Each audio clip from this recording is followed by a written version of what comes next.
So, Chris has been not fishing so well. It's not a secret. And he was driving home from Lake Fork, and Not Fork. North Carolina, South Carolina. South Carolina, about a week ago. Mm-hmm. And he calls and he says, "I have an idea for our next podcast." And I'm like, "Okay." And he says, "Sports psychologist or sports therapist." I'm not sure the terms. Yeah. So, yeah, here we are. He called someone. He called Mary, and we've never met Mary before. She's walking in. She just walked in about 15 minutes ago, and we're sitting down for a podcast. Yeah, Mrs. Mary King in the Dallas-Fort Worth area. She started a business called DFW Therapy, and she has been crushing it. I've seen all your reviews. It's been awesome, so I decided to reach out. I had a 15-hour drive home about a week ago from South Carolina. I was on a 3-week stretch of 2 tournaments, one in North Carolina, one in South Carolina. I did terrible in both, like 85th and 88th or something like that. And, well, I'm sorry, 50th and 80th. And here I am, 99th in points out of 102 people. And I figured, hey, I've seen these types of things on the internet before, but something's going on. Like we had, and Mary, I didn't tell you this, we had a brief introduction in my house there just 20 minutes ago, but the biggest tournament that we have in professional fishing is called the Bassmaster Classic. It's the championship, and this year we had it in DFW. Nice. We had it at Lake Ray Roberts, and it's literally 45 minutes from my house, so literally everyone flew in for this tournament, and I had high hopes for that one. That was back in March, and I finished like 26th or 27th out of 50, so it's just very consistent with the year I've been having. So for the viewer out there, I'm not too proud to to sit down, open up my feelings, and talk about, hey, what's going on? Because something is going on. And Mary, you've been a sports counselor for how long now? About 12 to 15 years. Yeah. I mean, I used sports psychology with, I coached a little bit. I had 5 kids that were in sports and stuff. So used it along the way, but then eventually became a therapist. And then just people started coming from different sports, and I just get excited. In fact, I forgot to charge some people that came in because I had such a good time. That's and awesome. They left, and I'm like, wait, I want to get paid for this. That's awesome. So, and what kind of sports have you kind of dabbled with? I mean, or athletes, I should say. I've had a few professionals, but most of them are going to be like high school, college, Sure. some semi-pros along the way. But any sport, I mean, it started out with baseball, and then it just kind of spread from there. I used to not even advertise; it would just be like word of mouth.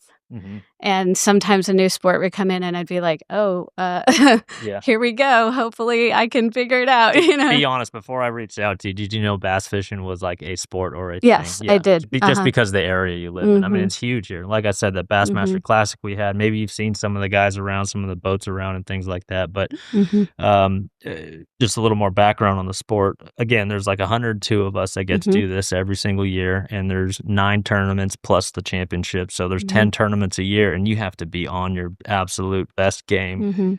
And this is my 14th season doing this. I've had highs, I've had lows, but nothing as low as 99th place after 4 tournaments. So I've got 5 tournaments left. The next 2 are in the state of Texas. So if there's ever a time to turn this funk around, it starts. I literally leave tomorrow for Lake Fork, and that's just 2.5 hours away from here. And we've got we're on the lake for 1 week at a time. They give us 3 days of practice, 4 days of the tournament. So, and then immediately after that, we go down to South Texas. So, again, if there's a time to hop back on the horse, it's absolutely right now. So, I guess I guess we could lead with. I mean, do we start from the start of the season, or have you noticed anything from me over the last couple of? Yeah, but first, stop hitting your hands because I can hear it really bad. I don't know if the AI processor is going to cut it out. So sorry, I get picky about certain things on the. I'm fine. on the thing. I'm very blunt. So with Chris, I have my opinions, but I don't know he's a tough cookie to crack. He likes Hold it in. I hold it in. Yeah, he's not the best communicator. His whole family's like that. They don't talk a lot, and so it's hard to know really what is what's causing things. The sport's kind of been in a funk. There's been a lot of changes. So the weird part about it is Chris is going through this, but there's a lot of other heavy hitters. Greg Hackney and a couple other guys who are the best in the world, and they're like Greg's slower than you, I think, which is because of the changes, or you don't know why? That's my opinion is it's a lot of mental things that are going on behind the scenes that may be weighing on them. The sport's changing. They're not necessarily fans of how it's changing. So like my gut says maybe they're just not like their happiest right now, and it's affecting them on the water. They're not separating it, but I don't know. So I just That's what I was gonna lead with, and obviously as a woman, you put it in better words than me. I would have said everything sucks right now. Like I mean, it's hard because when you're not catching them, when you're not doing well in the standings, and it seems like every time I put the boat in the water, it's just hard to enjoy it right now. It really is. And she alluded to some of the changes that have happened just in the sport altogether. Part of it is the advancement of electronic. Now, I'm going to throw a lot at you here. The advancement of electronics, and you've heard of a thing called a fish finder or a map, those GPS units on that boat there. They've become so far advanced that a veteran like me that's been doing this 14 years, been fishing for 35, 40 years of my life, this new technology advancement has taken like the intuition and the years and years of experience I have on the water completely out of it. I mean, there's this one piece of electronics on the boat right now that all these guys have, where you could grab a coin, you could flip a coin out in front of the boat into the water, and literally on that screen, you could watch this coin flutter down to the bottom of the lake. So when you apply that to the actual fishing and competition part, you're seeing a lot of 19, 20, and 22-year-olds absolutely dominate the veterans right now because of this. They're able to see underwater. It's cut the learning curve down, which has caught a lot of the guys off guard because the things that have took them 10 years plus of experience to figure out, these kids are dropping their trolling motor and they're on those fish immediately. So again, it's hard to kind of, it's kind of hard to explain that in terms of like golf or parallels with golf or baseball, but it's like using a cork bat. It's like using a range finder on the golf course and then some. So every time I'm out there trying to, competing, and I've built a career based on what I've learned fishing out in California, what I've learned fishing in Texas, and you constantly go back to those scenarios on the lake. When I launched my boat on Lake Fork on Monday, it's like, okay, I remember this scenario from 10 years ago. I need to be using this lure with this presentation, but okay, in order to be successful. But in the very back of my mind, it's like, okay, I need to be using this live scope technology that the rest of these, the last 4 tournaments that I fished over the last month, all of them have been won.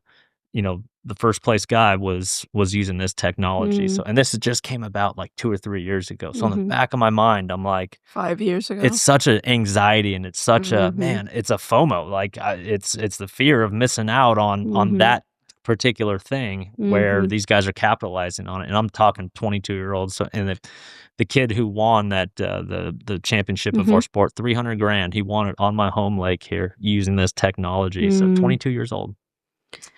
Do you feel like they are able to find the fish faster and catch them easier? Yes, absolutely. So that everyone would agree on that. Absolutely. Yeah. So it's not a shortcut because they're putting in the time and the effort, and the technology is there. The tournament organization is allowing this type of technology, and that's a whole other thing within the sport is some other leagues are getting rid of it, banning it because it is such an advantage that our league is just kind of holding on to it. And but in saying that, they all have access to that technology. Correct. See, that's the other thing is, so everybody, no matter if you're a vet or not, you can use the technology. It's just that I know how I got here. I know what I love about the sport of bass fishing. I just, and it goes back 20 years, you know, and it's just so hard to dig back into those past successes when this new technology is in front of you. So it's a constant battle between, okay, just do this, you know, you've only got 3 years of it under your belt, or do we go back to this 15, 16, 17-year experience of how I got here and why I fell in love with fishing? So, you know, they broadcast all the tournaments on the internet and all that. So when you know, when I'm done with the tournament, there's 100 guys that fish the first 2 days, then it cuts down the top 50, then it cuts down to the top 10 on a Sunday. So 50 guys are cut after the next 2 days, and we get to sit at home at our Airbnb or whatever it is and watch how the tournament is unfolding. And a lot of times it's a younger guys using this for, and I don't even want to watch it anymore. Like it's like that boring, and it's that much of a turnoff for me. So that's like some of the battle. That's like 25% of it. And then here lately too, it's like I want to do well so bad. Like this classic we had last month, I want to do well so bad. I'm like overthrowing the ball. Like I'm just like I'm trying too hard. Too hard, yes. And I don't enjoy that. So it's like a really weird thing being my 14th season competing, and it's just like I can't get the wheels back on. Like, you know what I'm, you know, I can't. It's weird. It's really weird. And then I get to come home and I get to hear it all over. I get to live it, and then I get to hear it from my buddies that call me, dude, what happened? I'm like, sorry. He also, just throw this in there, he gets like tunnel vision, and it's like not just fishing, just life. He'll just get focused on one thing. So if he gets a bite one way, he will like double down. He'll double, and like he thinks he has an open mind, but like being on the outside watching, he's just like, he can only think about that which one is thing. not good. And hearing it from someone else, that's not good, because the whole sport of professional bass fishing is reading what the current conditions are. If a rain cloud comes across right now, you know, the fish are going to start doing a different thing than what they do under the sun. So it's constantly adapting to. So like the championship tournament that was here on his home lake. Yes. Perfect situation for him. He stood in our living room with some tournament anglers in the living room and said, I don't care that those young guys will be scoping in the trees. Screw that. I'm doing it this way. It was won by a young guy scoping in the very trees that he fishes. That's that technology. Yeah. Seeing them. He called it before the tournament even started, and at the same time said, I'm not doing it. Yeah. And he didn't. I hate it that much. Okay, so what about using the new technology hurts your confidence?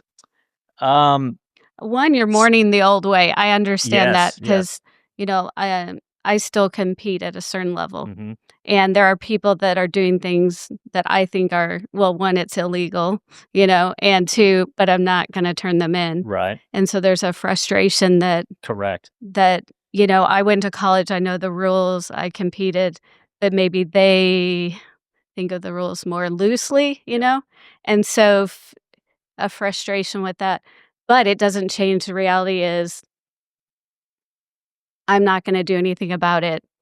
So how am I going to go out there and do the best me, right? Knowing that means someone might walk away with money that I used to be able to earn or should still be able to earn, you know? So I get that kind of feeling. That's a great way of putting that. And yeah, what frustrates me the most is I feel like I'm robbed from the 18 years I put into it, where like, it's like, oh, wow. I mean, you're able to identify a fish, make a presentation to a fish, like just like that. And I've been fishing a lot longer than a lot of these kids have been alive. But I can't, you know, like, and then the other side of that is like, I mean, they're competitors. They earn the spot here.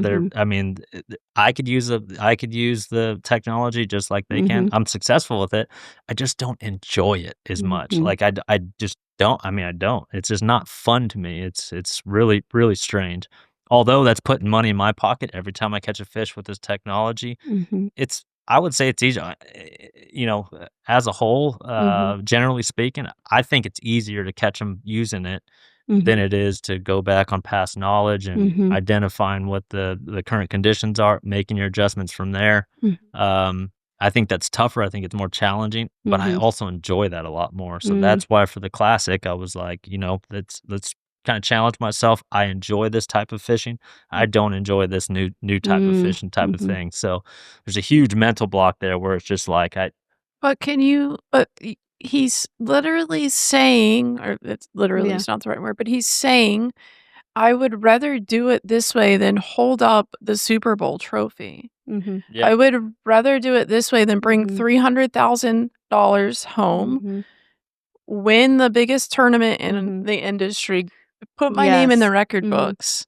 Well, that's what I was going to get back to. Is you told me the fact is you can do it faster, and whatever, bigger, more accurate with the technology, right? Yep. So when you're in tournament, to me, the facts are that, right? Yeah, those are facts. And another fact is that you're very good and you have these skills, which maybe you might need to figure out how can I showcase those in another way. I don't know if you can compete in another way or you go with your friends and, find some way to keep that as alive, Sure. Because I feel like that's what you're mourning. So a lot of times, even if someone's had someone important to them die, you try to find a way to keep them in your life. So you might every year on their birthday do the same thing or whatever because you're sad and you want that peace still with you. You know what I mean? Sure. So sometimes it's good to still find a way to have that because then you're not losing it. It's just, hey, I'm doing that on the weekends or with my pals or whatever. You mentioning that, just a quick kind of thing would be, okay, just do the, the big swim bait thing, the fun fishing stuff for live streams or YouTube videos or stuff like that. Oh, some of the guys, there's another league, it's called NPFL, that started, and it's banned the technology. And so a lot of the elite guys who are some of the best in the world are fishing those on the side because they enjoy it better. They enjoy it much more. And they'll come over. Kyle Welcher just won. He wants the technology to go away, but he won with it in the elites, and he's fishing in PFL without it and doing great. Yeah. Yeah, because, darn, I had thought about that, but let's see. I think that, you always have to go into competition with certain facts. What are the facts? And then you have rules about what you do and when you change. And I do that with almost every athlete is I have them break it down into all the little parts. And then instead of it being either I win or I lose, it's more like, okay, we have these 20 items. Rate yourself and how you did in each one of those things because it gets you more engaged, not so much worrying about outcomes, which we can't control. Some of that's going to be, but it's going to keep you focused. And we find ways that we can break it up so that they stay focused in competition. And because they stay focused, then the results are there. You see what I'm saying? Yes. And so, like in high school, I ran the mile. I'm trying to break. I told my coach I want to run a 4:45, and he looked at me like I was crazy because no one I knew ran a 4:45. And I'm like, I want to dream a little, And so he said, okay, we're going to have to figure it out. We're going to break it down into how do you start, even how you warm up, How do you come out of the starting gate? How do you merge in? How do you go around the turns, And he even had us measure, and it was 6 extra steps to go around the turn. And then, so he said, we're going to pass on the straightaways. We're going to tuck on the turns. Did I pass on the turns? Yes. Because in competition, sometimes in like an 800, there's no more real estate. You have to, if I'm going to go, I got to do it. Yeah. So it has to be flexible. But we sat down and worked on every little thing of how do I finish? How do I pace?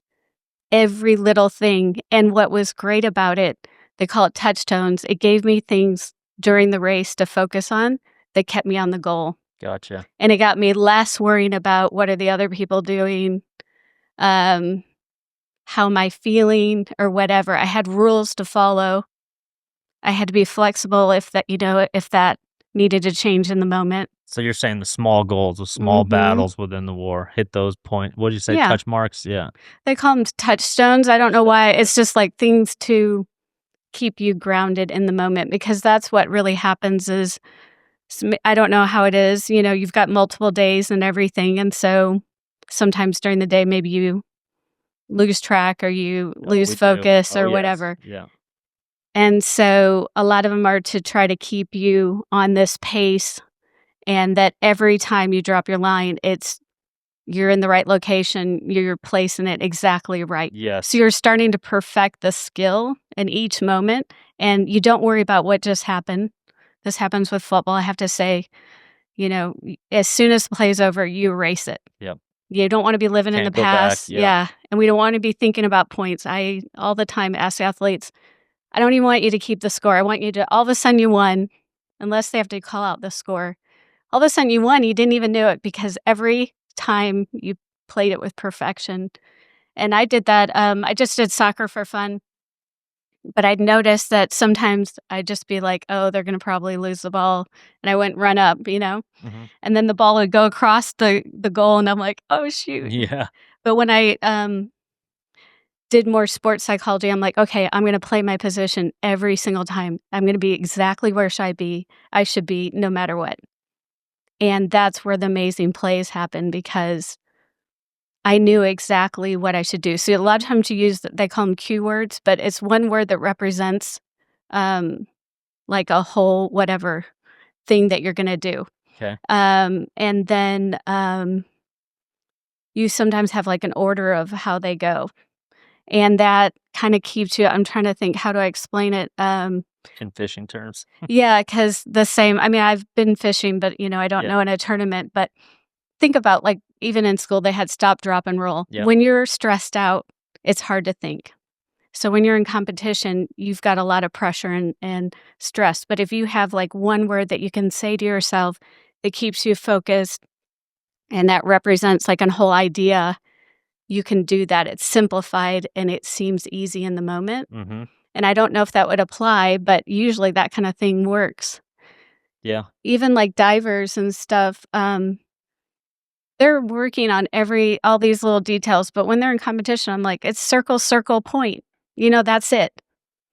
And so it simplifies it, and they're able to do it because they're not overthinking it, Sure.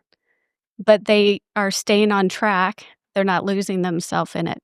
So when I'm on the top of my game, I've had, several, so the AOY Angler of the Year points system, like I said, I'm 99th right now after 4 tournaments. In the last 14 years I've been doing this, I've had numerous, by the end of the year, I was top 5 out of 105 guys, in AOY. And just like you're saying there, it seems like when I'm at the top of my game, all that's like happens naturally. Like I don't even think about the points to hit that I need to be at this spot at this time. I need to be doing my job here, and here. Like it just happens naturally. And we are so far away from that right now. It's like I'm trying to force every single bit of it. And I try to do that checklist. I do that a lot. Am I in the best possible spot on the lake? Am I throwing the best possible lure for these fish? But do you have a system of, like, when I took my board test, I figured it's 200 questions. There's so much time. So I've got about 5 minutes. So I had to kind of like pace, Sure. Do you know do you have rules that you follow? Like if things are going wrong, what makes that decision for you to move? Yeah. So yeah, that's a big one. That's a good one. That's like for him. That's the number one thing.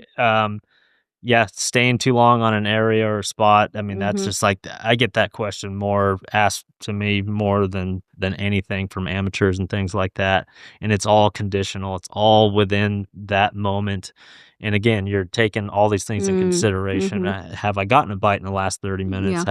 Have I, did the wind direction change? Things like that. Do you have a rule though? Like, can you say, if I've been here for an hour or 2 hours and haven't got bit, then I need to Well, that's the adapt? thing about professional bass fishing is you just go by feel. Like you really do. Like there's no rule. I can't say, okay, I've got, this main lake point, this secondary point, and this drop off. Like, okay, that's that's my best spot, my second best spot, my third best spot. I can't say in an interview before the day starts, okay, I'm going to spend 2 hours here, I'm going to spend 1 hour here, and only 30 minutes right No, here. it's more of like, do you have, like, when it's not going right, like something like set? Like, you say that, but I think like what she's saying, like you could put some structure to it. And I, from afar, see you getting tunnel vision. So you're just running and forcing that pattern, and you don't have like that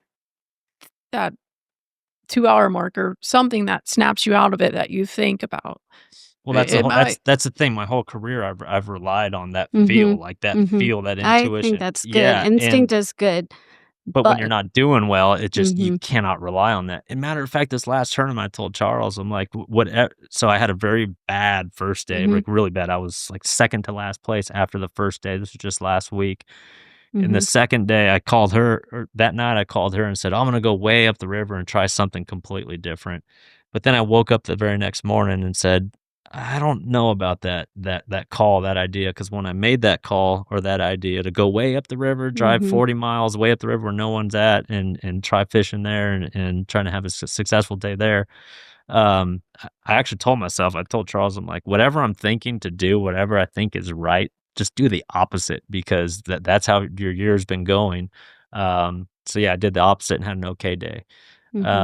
So yeah, like I said, I've tried to rely on just what that, but the instinct and that voice in my head is telling me to do, and that's what I've relied on my whole career, and it's been a great career. You said you had an okay day, but you didn't. It still wasn't good enough. It wasn't even mid-pack. That's why I said okay, not good. But it wasn't even mid-pack.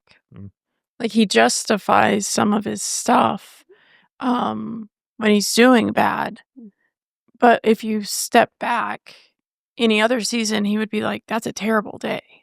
But in like, when he's having a bad season, one of the things that drives me nuts is he'll say, oh, the guys aren't catching them. It's not fishing well. And when he tells me that, I know he's about to it's like it gives him a release to not that's not catch them and absolutely. do well. Yeah. And they do catch them. Like, he puts in Whenever I his say mind. that, looking back, whenever I say that, I didn't work hard enough in practice. I'm a hard worker. But it's happened a lot this year. It's like he justifies. I don't know. You're the professional, but there are things that I'm like that. Well, Sports counseling turned into marriage counseling. How about that? Just like that. And then like the intuition thing. Yeah. He can't separate that. You can both have intuition and have some structure to I it. need structure. I definitely need some sort of structure to my approach for the rest of the season. Well, one is confidence is the most important thing. Expectations, really the number one thing in sports psychology is high confidence and no expectation. But when you're off, it's hard to be confident. Yep. And that's where you have to figure out where are the things that will build my confidence. Yes. And that's where, if I'm feeling anxious about it, I think about what makes me good at my sport, and I make sure that I'm doing those things. And I work on the things that I'm the weakest. Yes. I write down, and then they're actionable, because you get that kind of like worry or that anxiety or thoughts or whatever, and I put it into action. I'm like, okay, let's look at my list. I've got these 5 things. I rated myself lowest on this one. What are specific things I could do to strengthen that? Because if I strengthen that, then I'm more confident. Yeah. And then when I'm more confident, then I can use my natural instincts really well. Sure, you can rely on that after the confidence is established. Yeah, that's exactly where I'm at right now. So like going to a Lake Fork next week. Yeah, okay. So little confidence builders. Like, I mean, there's one thing about, this is the start of the turnaround of the season. Lake Fork, I've fished there a million times. I enjoy being out there. I've never been out on Lake Fork where I was like, man, this sucks. I don't enjoy this. So this is like a good time to kind of test some of those things, checklists and things like that, to get the confidence back where it needs to be.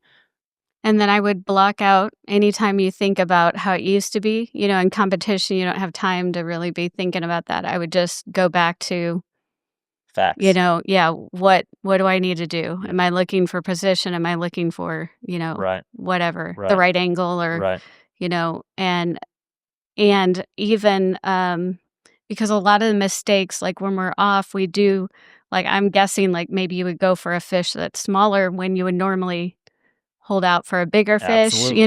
There's just different things that can happen. And you have to think about, I want to do it if the highway that I'm on is to be a champion. How do champions act? How do they think? What do they do? And I follow that, because that's the most confident place I can be in. So I want to act like, talk like, be like that. And, but when things start going wrong, I fall back onto those things that remind me that if I've spent more than 5 minutes, if I'm almost there, yes, stay with it. But if there's nothing, I need to move or whatever. You know, I Yes, see what I'm saying? exactly. So Yep. that kind of has to be both. I do feel like the thinking goes more off. The instincts are a little more off when you're not feeling as confident. hmm And so that's where we kind of trust on just general rules, you know, things like that. Yeah. No, that makes sense. Absolutely. So kind of balancing between the two. Putting those words, yeah, absolutely Mm-hmm. makes sense. I could think back to the last 4 tournaments I've had where uh I just, when something's not going right, I just Mm-hmm. literally just throw darts at the wall and just see what hits the bullseye. And nothing's hit the bullseye. Where Mm-hmm. you saying that should be more like, okay, more of an analytical. Okay, what are the facts? What job do you need to accomplish? Like right here, Mm-hmm. right now, to take it to the next step and the next step and the next step. Mm-hmm. Not aimlessly like, oh, let's try this, let's go do this, let's go run 20 minutes over here and try that, and Mm-hmm. that's not the winning ingredient. Risk can be important at times, but sometimes the risk is easy to take when you're between the top 5 or whatever. A little bit of risk might put you over the top, but It's I don't know. interesting when you talked about champions and emulating or being like or hanging out with champions. Yeah. In our sport. It's you will see guys out of 102 guys, you will see guys that work their tails off. I mean, live it, breathe it, map study to weather study to talking amongst the guys and gaining as much legal information as possible, and then applying it to the tournament day, who work hard. I mean, sun up to sundown, work their butts off. And then there's champions out there who just seem like, oh, just effortless. I just went out there and just went, went I know over what you're there talking and- about. Yeah. And too much can be a problem. Yes. Think of golf. Like, I'll have people like, oh, the wind's this or whatever. And I'm like, guess what? Your brain already does that for you. Right. And now you're overthinking it. Right. And your job is to get that ball to that hole. And so you've practiced enough. I want you to trust. Just look at it and swing, but focus on where you want it to go. Yeah. I don't want you focusing on the wind, all these things. Your subconscious can do that for you, but if you override it, you slow down. Yep. And I mean, that happens to golf. You have plenty of time, but thinking too much, a lot of times they're better to just putt it without thinking than to spend too much time looking at it. We've seen it a lot. Yeah. Because then they make an error and it's just all the pressure and things like that. So, I mean, it's sometimes contradictory is what I'm trying to tell you. There's not one right answer. Right. But sometimes you want to put that effort in, and sometimes worrying about other people, if someone's there that I think's better than me, then that's going to get in my head. Sure. And that's not going to help me. But sometimes it's going to help me because I'm going to think, oh, I'm going to have to put more effort, so I'm more ready to go because they're there. So it could be one or the other. I just have to know myself. Use it and kind of use that adapt as a motivator. Yeah. So one thing that's going on really big in their series is it seems like there's just 4 to 6 guys who all work together, and they tend to the groups do very well. They feed off of each other, they share information. Push each other harder, yeah.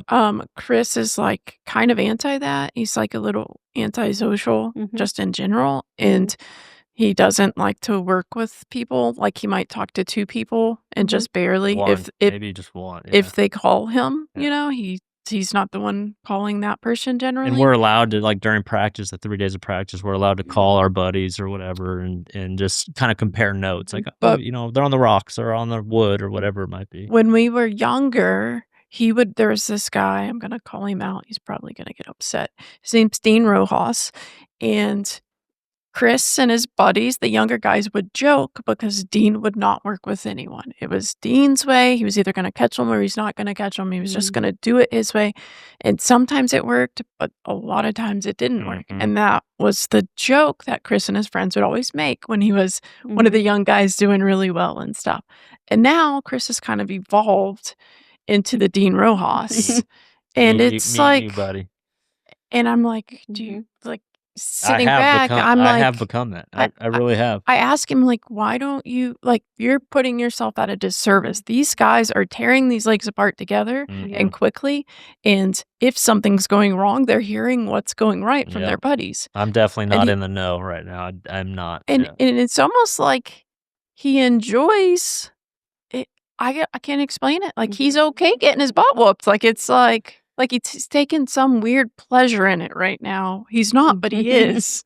No, that starts with trusting that group of 4 to 6 guys, and that's hard to do. Fishermen, they lie, like, straight up. I mean, they lie to you. So, I've called partners and buddies, and I've had them straight up lie to me. So that kind of turns you off to that whole situation. The other part is the only person out there competing is myself, like just me.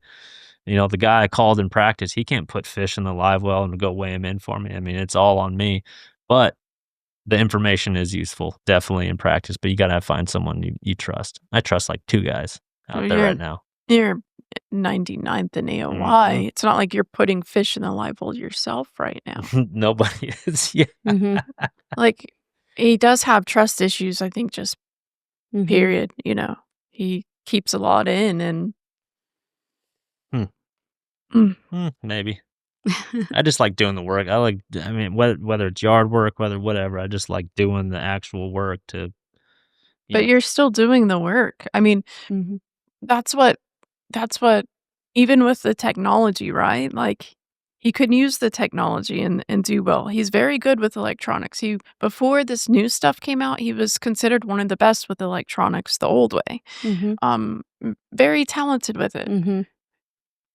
He's worked with groups. He used to when he was younger. But it's like, those are the tools everyone who's at the top right now are using. Like, they all have groups. They all have forward-facing sonar. And he's like, he'll dabble in it. We run a live stream. So now I get to watch him all day long. And it has opened my eyes even more to how he does things and how tunnel vision he gets with things. There's 3 different cameras in my boat that go from the Starlink to her office there. So she watches it and broadcasts it live. I send it to his platforms and switch the angles and stuff. Yeah. Does pretty well too. The numbers are pretty good. Good numbers. On one platform, there was how many? But it's brutal as a wife, when he's struggling, which is right now, we'll have a whole day where he doesn't catch anything. Yeah. And it's people still watch that. But he's like, okay. He's okay with it, in a sense. Think of people who are invested, I'm hard on myself after, like, it's or he's not telling me, he's not communicating to anyone that he isn't, like, that he's upset with anything. Charles is with me. He sees me. I don't break stuff, but I'm pissed. I'm pissed.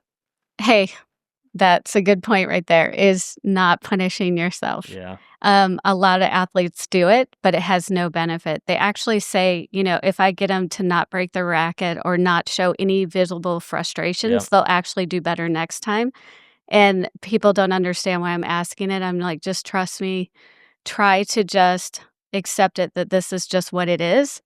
And that energy will go into the next competition of doing better. Think of, like, if you punish yourself, you kind of feel like, oh, well, I've been mad at myself or whatever. It kind of makes up a little bit for what you just did.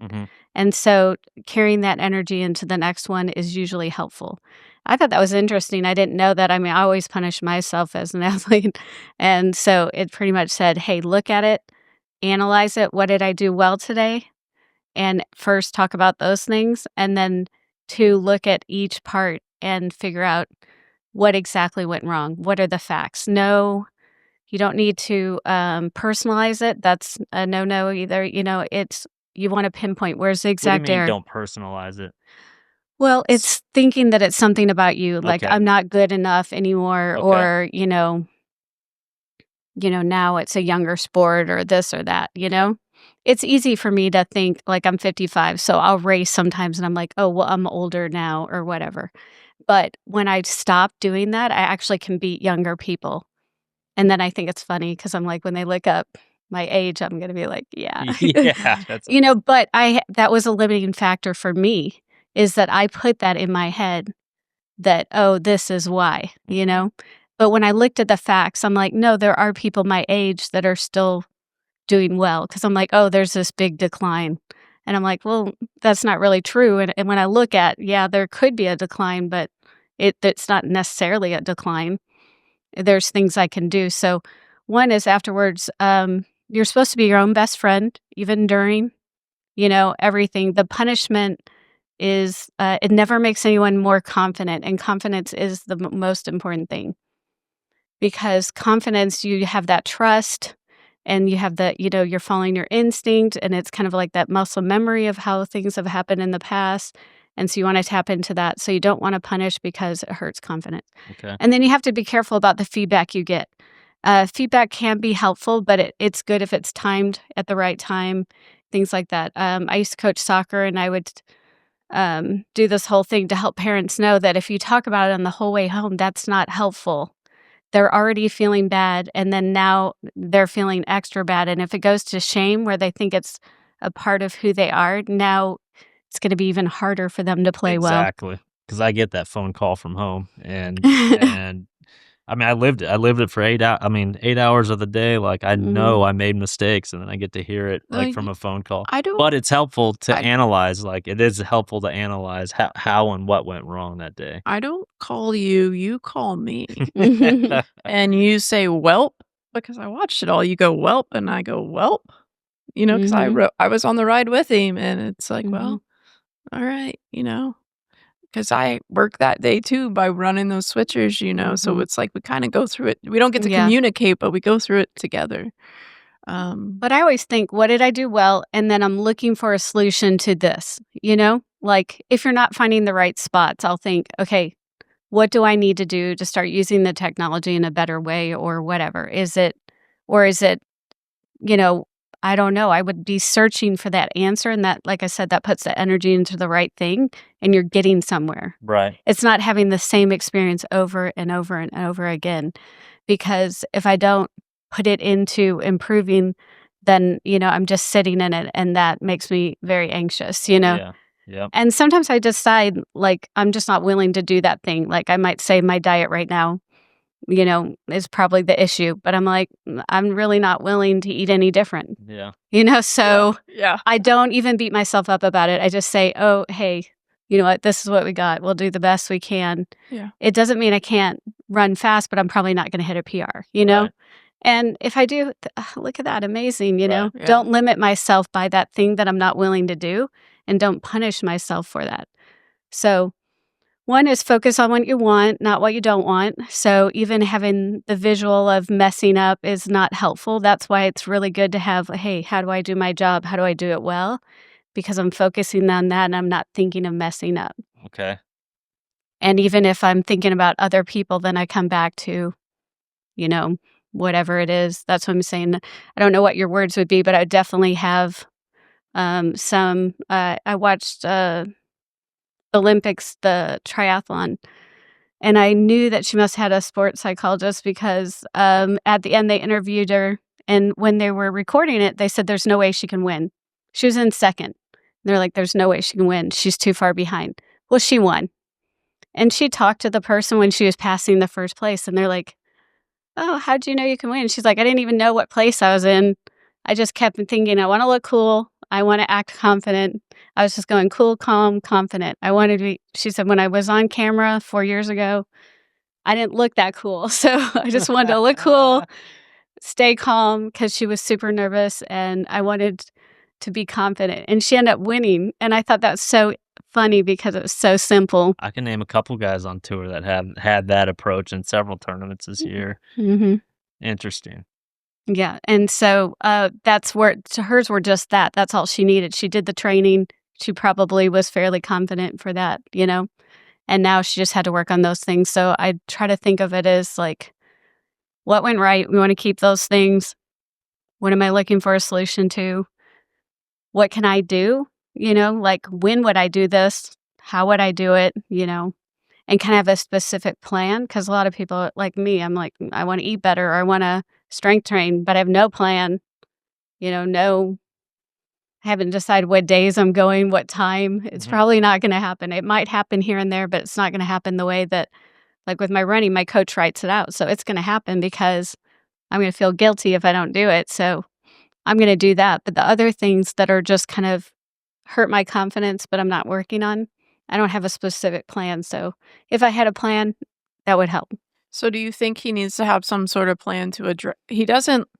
He can do forward-facing sonar. He does not like the technology. He has no choice, though, because if he doesn't use the technology, he's just not competing. So, like you said, like, if you're not gonna eat, if you're not eating well and you accept that you're not gonna change how you're eating, you accept that you're not gonna hit your PR. Yeah, but it's different because you're competing. I'm not competing on elite level. I don't have, sometimes in the past I've had a money race or something coming up, and that's different. Then then you come back to the facts are I have to do this if I want to place well. Right. And I really can't be upset if I'm not. So that means I'm probably going to have to use it, frequently. And the end result's awesome. I mean, when you're on the stage holding up these giant fish and your name's in the top 5%, 10%, I mean, that's great. I mean, that's awesome. But the actual, like, using the technology and the approach, like I said, it's just not what I fell in love with. So that's like the whole battle with that side of it. It's And some of it's it not might just be me. There are a lot of guys that, who are 10 plus year veterans who are dealing with the same thing. But think of it as it's like going to a job. The job's not that fun. Yeah. But it allows you to do all the other things in your life that you Pay like. for that vacation or whatever for your family, sure. Yeah. Yeah, I've had people come to me and they're like, I hate my job, but I can't get another one that pays this well. Right. And I'm like, okay, then you're going to do all those fun things in your free time. Right. And we're going to go there saying, can you believe they're paying me this much? Yeah. For my boss to yell at me every day. Isn't this great? They're paying me double so that he can yell. Yeah, and it sucks. I mean, post-tournament, you don't get a tournament paycheck or whatever. I mean, it sucks. The week after, you're like, oh, man, I was expecting that 10, 15, 20 grand, whatever it was, and it's not there. So now what? So acknowledge that you're sad, that it's different. Yeah. There's nothing wrong with it, and maybe that's where if you do avoid your feelings is you're not it's playing out all the time because you haven't acknowledged how sad about the change, or I don't know if it's sad or can be mad. I mean, grief is the same as anytime anything changes, you grieve. So it could be that, you're in denial that it's happening. Right. I mean, that might be why you're not adopting it. You're mad sometimes, you're sad sometimes you're bargaining. Maybe there's a way I can still do it the way I do it, Absolutely. Yeah. Yeah. And then you come to acceptance. So when, you just have to grieve it. But so acknowledge, hey, I'm sad about this, but since it's one of those facts, this is what I need to do. This is when I need to do it. And then I have to come back to, if I'm not doing it even then, where am I stuck? Yeah. And the other day I had a workout and I didn't feel like doing it.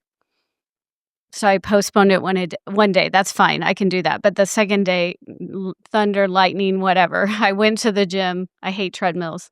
So I started and I just walked. I walked on the treadmill because I'm like, I hate treadmills and everything. And then at some point, since I allowed myself to walk for a little bit, I'm like, okay, let's get it done so we can go home. And I did the workout and I did actually great on the workout. But I gave myself a little bit of grace to mourn that I'm on the treadmill or whatever you want to call it, And then I'm like, okay, it's time to work, Yeah. So that might be that you go and start your fishing day, or your practice or whatever, just the way you like. But know that, hey, once it's a certain time or before I got home, I've got to use this. You got to work. Yeah. And I've got to locate one, line it up, whatever it is. That's what I'm saying. I'm sorry to No, I don't know the technology. Yeah. And I've got to, do it exactly the way that it has to be done in a tournament because you need to, in a crisis or, any stressful situation, it's going to be hard to do it for the first time. It has to be almost second nature because in competition, you want to be as calm and relaxed as you can be because you're, under so much pressure. And so you're going to need to rely on kind of that repetitive, memory of doing it. And so, that's the only thing I can think of from that. Yeah. Yeah, that makes sense. I have a longtime viewer, friend of the show, Mark Zona, has a question. Okay. He asked me to ask you, what are the top main reasons an athlete loses his swing or fastball? Okay. Oh, that's directed towards me a little bit. Yeah, I love it. So wait, is this in baseball or what? What's he saying? He's asking Swing? swing or pitch, right? Is that what he said? I think fastball. Yeah. What are the top main reasons an athlete loses his swing or fastball? Golf swing or his bread and butter fastball. What are the top? I would say, that's a good question. I always think it's confidence, Or like I'm just saying I get a lot of baseball players. Believe it or not, I can fix almost all of their hitting just by telling them to look for the ball. I'm like, ball, ball, ball. And they start tracking it. And then with batting, a lot of times I tell them, and this from a book, aggressiveness, but under control. I want you to be ready to hit every single one. And then pull back if it's not a strike. So I want you to be ready to go because what happens is they recognize it as a strike and it's too late. Yeah. So they need a little more aggressiveness because when you are worried about your hitting, you're cautious. I would think cautiousness is a problem. I mean, pitchers, it's another thing. Pitchers usually trying too hard hurts them. And so, I mean, there could be a lot of things with pitchers, but I do see a lot of pitchers, so that's what I'm saying. I'm thinking of all the different things. But, I mean, it can be injury that throws them off. It can be all kinds of things, but a lot of it is they're thinking about too many things instead of, like, just focusing on the mitt, Yeah. Is like, your job is just to get it there and to get it there as fast as you can in the zone. It's simple. And they're focusing on all those different things because they've lost their confidence, you think? I don't know. It just depends, really, honestly. I think sometimes they're overthinking it. Like I said before, like they're worrying about other outside factors when really you just have to do your job. If you do your job, it all boils down to just doing your job for 8 hours of the day. Yeah. Is staying that. But pitchers, it can be all kinds of things. I mean, it could be the coach, sometimes the coach is calling the pitches or, it can be a lot of things that throw them off. But batters, I would think definitely is confidence. So, because they say if you miss one time at bat, you might miss 11, And what happens is after the first, you lose your confidence. Momentum. Yeah. And the problem is, like with batting, is statistically, you're going to not hit it most of the time. I mean, if you look at averages, you're not going to be on base every time. You're not going to hit every time you're up to bat. And so you're destined to fail. Yeah. I would say my biggest thing I see is perfectionism is probably among athletes is that, I've had pitchers that they're going to camp and I'm like, okay, what's your goals for camp? And they're like, I don't want to make a mistake.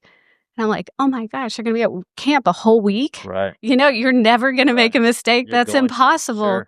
And I'm like, you're going to feel bad. So the second they make a mistake, that hurts their confidence and they start feeling bad, about it. And then they go into the next pitch, or whatever, worried. And now they're overthinking it. That's where I'm slowing down, whatever, instead of just like, this is all I have to do. So that's where I'm at now, the start of my season. Matter of fact, we watched a boxing match last night. Mm-hmm. Ryan Garcia, so 12 rounds in the boxing match. In round 2, he got knocked down. And for the first round and half of the second round, I mean, he looked great. But then he got knocked down. He was on the canvas. And from round 2 all the way to round 12, he looked like absolute dog crap. So how do you hit the reset button after being 99th in points or after hitting the canvas in the second round? Like, is it going back to the basics, reaching little goals to build that confidence back? How do you hit the reset button? Because right now I'm like I said, I'm just in a circle of he's got 24 hours to click a reset button. I'm making bad decisions. Like, how do you just? And I know I need to forget about those first 4 tournaments. I know forget about those, move on, do the little things right, take it one step at a time. Yeah, it is a lot of things that, one, I always come in with like 3 different goals. One is just how I've been doing lately. Okay. I want to do a little better than that because, hey, I should be able to do this. Yeah. And then I have one that's a stretch. And then I want to always be able to see myself as winning the tournament or whatever, because if I can't see it, it's not happening. Right. Your self-image and your performance are sometimes equal. And so you want to always have that possibility in your head. Now, we don't want to focus on outcomes, because who wins and whatever, because it messes up staying present and doing what I need to do. Right. You're just grinding, you're just making it, you're trying to use every minute or hour One to the task at best. a Yes. time. Sure. Yeah. And so for some people, if they get really nervous or anything, it's going to be more about endurance. How do I keep them calm? How do I keep them focused in the moment and then on a pace so that they get where they need to be? It just depends. Yeah, that's what I'm saying. And then reacting, you don't want to ever react to anything when you're in the moment. That's that reaction. Trying to think of what his name is, Scotty, that's the golf player that's so good. Scheffler. Yeah, his caddy right now, when he asked his caddy, he refused at first because he's like, you're you're emotional. And he's like, I'm not going to do that. I'm not going to work with that. And once he learned not to react. So think of like Michael Jordan. He has a video on YouTube and says something. I don't even remember the numbers. They threw him the ball 400 and whatever, 98 times for the winning point, and I missed, he said.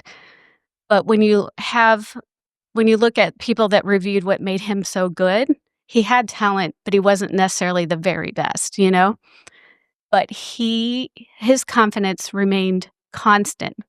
He could miss 9 baskets in a row, and he wanted the ball because he knew when I throw this basket, I might make it and I might miss, It could be 50-50. Maybe for him, the odds were a little bit better. It's not arrogance, it's a confidence. Yeah. Yes, and he didn't let what just happened affect his confidence. See, moving forward, sure. You're very vulnerable if you walk around and if someone says this to you or the coach gets mad or your teammate or the other player or whatever, or you miss the ball, now your confidence is off. What you want is that you act the same whether it happens or not, knowing that you're going to get the results. So you don't want to be vulnerable. And I realized that one day that hey, I'm letting people ruin my day. And I remember soon after that, someone actually did yell at me. They had the wrong person. And I just thought, what? Yeah. And I'm like, I'm not going to let that ruin my day. I had a great day. And I thought that was amazing that I didn't have to ruin my day over some other person. Sure. And the next day, they come back and apologize because I had the wrong person. I'm like, well, good thing I didn't ruin my day over that, But the same in sports is learning, for a pitcher, they've got to keep going. If they're reacting to they just walked a few people, it's going to be hard to keep that confidence and keep that focus and everything, the energy that they need to pitch well if they're vulnerable. Mm-hmm. And so we all do it. I mean, we care about sports, and that's why we get so emotionally invested in it. But sports psychology teaches you that learning how to just trust yourself, remain, keep that confidence, have no expectation. It said you should go into competition with no expectation. Okay. You're just preparing yourself, and then you're going there and doing the best that you can, whatever that is. That takes all the pressure off. If you can go in with whatever happens, I'm going to be okay with that. I'm going to, stay focused. I'm going to do all these things. And, if the fish are there, then great. If they're not, what can I do? You actually will catch more. I don't know why. I think it's because it doesn't mess with you, overthinking it or all the other things that gets you off track. So yeah, that's hard. Yeah, it's very hard to do, knowing that I have to, I need top 25s from here on out to make the championship at the end of the year. That's really hard to do, knowing the season I've had so far. But but think of even divorce. Some people get super stressed because maybe they want to stay married and their spouse wants divorce. Right. If they think about getting divorced, they're frozen. They can't do anything. They can't think straight. They can't whatever. So I tell them, I use sports psychology on them. I'm just hey, what is it? How do you be the best spouse, whatever? Let's go. How do you be a good mom, a good spouse, or how do you be a good dad, good spouse? Let's just talk about what makes a good person and what specifically you can do and focus on that. If you start worrying that maybe they're going to file papers or this or that, go do one of those things. And if they say they do leave you, you're going to be a better person and more marketable or whatever, just from what you've learned from just focusing on these things because it's out of our control. Right. People get divorced all the time that didn't deserve it, And the same with you. When you have sponsors and you need to finish, you're putting yourself in a position that makes it very hard to really focus on the things that you need to do. So you kind of have to throw that all out. And I'm just going to do the best that I can. No And expectations. yes, Do your job. I mean, Obviously, that's if you're there, you're worthy of being there. You qualified to be there. You're an above average, competitor or whatever it is, because obviously you're at the yes. top. It's an illusion that you can control the outcome by worrying about an expectation. Is it, is there can you be you want confidence, right? Is there such thing as overconfidence Yeah, I in mean, there can sports? be, I think that, yeah, it depends on the person, Yeah. I mean, to me, if there's overconfidence and then you don't have that work, or you don't have that focus, that's what I'm saying, they all interplay, that's the hard part. Like I was telling you before, if they just focus on the ball or what they want, the glove, you're visualizing what you want, not what you don't want. So there's so many different things that all interplay. Um, but I do think confidence is important. Too much confidence would be you're not putting in the work. So, like, at the Classic, you were very confident, and it's it's good for I was him to be relying on past confident, experiences. but he was, calling it he was just in interviews and stuff, it was it came off a little cocky to a lot of people and stuff, I but think that's fine generally. yeah.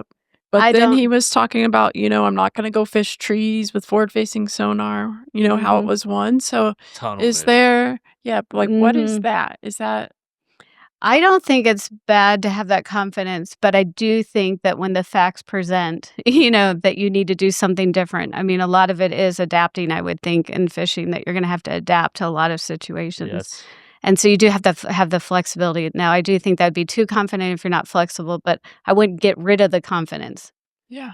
I mean, sometimes saying it out loud puts too much focus on that, Yes. Yeah. It depends on who it is. Sometimes it's good, sometimes it's bad because now you're putting pressure on yourself. But there's times where I remember saying I was going to win and not really believing that I was capable of winning, but I had a lot of the other things into play and I ended up, winning and breaking a record and beating a state champion. So generally, I'm worried about that confidence. So I want that there, but I need the flexibility. And then that's what I'm saying. I spend a lot of time with people figuring out what are all these little elements that are going to give you that success and what specifically are you doing to improve your weaknesses? Okay. Because we usually avoid the things we're weak at. Yep. And how do we improve those? Because that's going to overall give us that confidence. And then they're coming back and we're seeing where you're getting stuck. And all those are usually reasonable things like, just figuring it out, basics, like basic things. Yeah.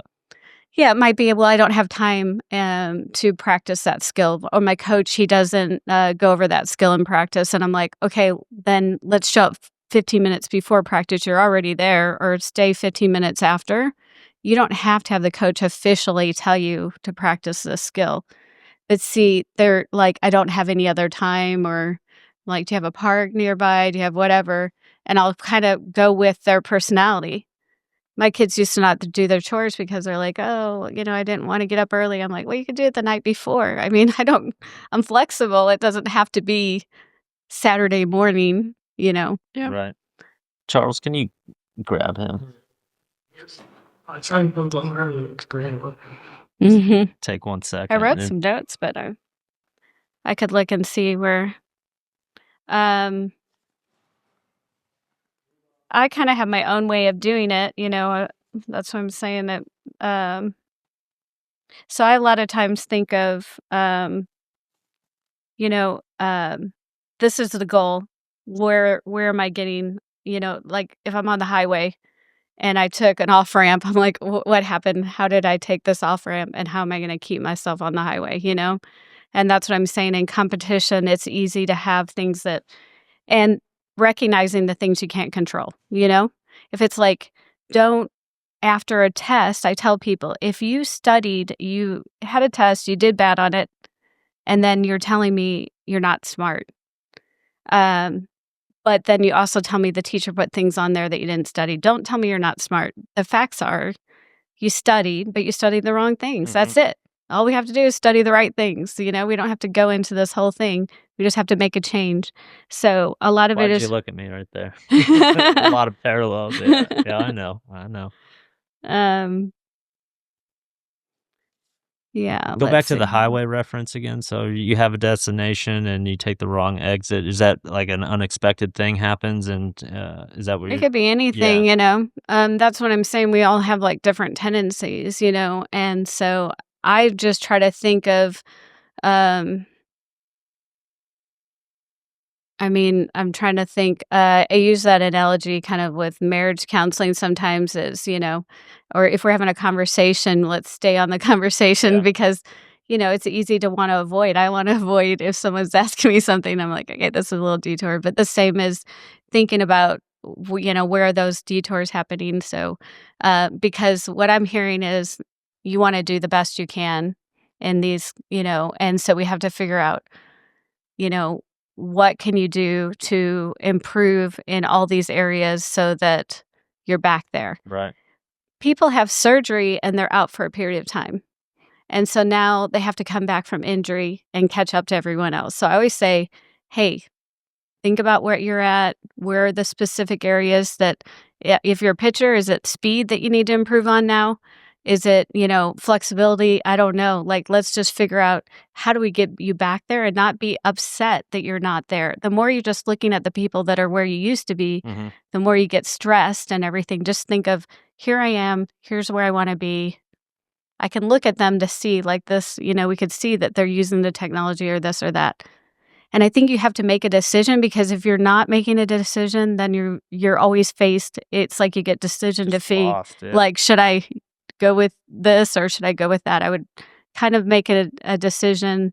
And it could be that, hey, I'm going to do this for a certain amount of time. And then if I catch so many, then I can kind of do my own thing, or vice versa. Right. I don't know. That's a good call. That's a good call. Right. Just some sort of structure to it that can pull him out. Yeah, because then even you can be like showing off. If you want to show off, it's like, hey, I got to do this amount. Yeah. And then I can show off. Yeah. That makes sense. I don't know. That kind of thing can work. At least managing thoughts are really important. So it's normal to get a little anxious. Some people get really sick, like, the physical symptoms. I have some people throw up or whatever because they're so nervous. The higher they get, or in the more important the competition. And usually sports psychology will tell you that physical symptoms are fine. That's too much if you're throwing up, but they're generally fine. It's your thoughts. It's the doubt, the fear, things like that. Because that gets you thinking about the wrong thing. Then you're worried about making a mistake, this or that, and that's focusing on the wrong thing. If I pitcher striking out, then I'm not thinking I'm going to hit a home run, That's why I always tell people, like, what do you want? If you want, try to think about that tree over there, hitting it out of the park. Don't think about messing up, because now you're going to be really cautious. You're going to be like, don't hit the ball to me because I don't want to miss it. And then, they score or whatever. I'm like, you're going to have to go into it like, hit me the ball, or even though you don't want it, you need to be a little more aggressive about it. We want to focus on what you want, not what you don't want. And then those thoughts are really important. So you can't always control your thoughts. So I usually go with thoughts, attitude, and action. And I start with one. So if I'm had a totally bad experience, I'll think, where can I start? Am I doing the right actions? And if that's going well, then I might think, okay, how's my attitude? How's my self-talk? Am I encouraging myself like a best friend? Or am I, think if someone's yelling, if you're yelling at yourself, a lot of people have really negative self-talk.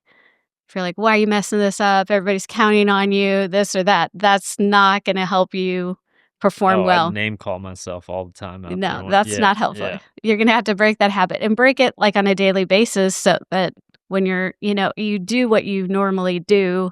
So you have to be careful if, you drop something or trip, that you're not berating yourself over silly things, because you need that confidence, Yeah. And you don't want that to affect how you feel. So I think that self-talk's good. If I'm worried about things on the outside, then I turn more inward to keep that calmness.